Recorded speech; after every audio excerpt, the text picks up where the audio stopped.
Logout OneKey Wallet account. How to log OneKey Wallet extension.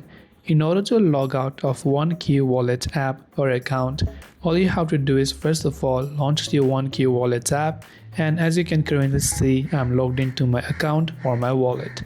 In order to log out, after I launch the app, tap on this multiple dots icon which is located from the very top right hand side of the screen in this case. So once you tap on that particular icon, you'll land on this page and tap on your name from the very top of the screen.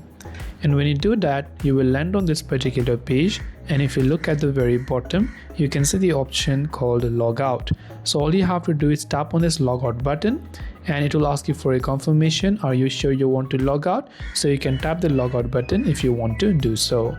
This way you can log out of OneKey Wallet account. Hope this video helped you. If you have any questions, feel free to leave them down. Thank you for watching and see you in the next video.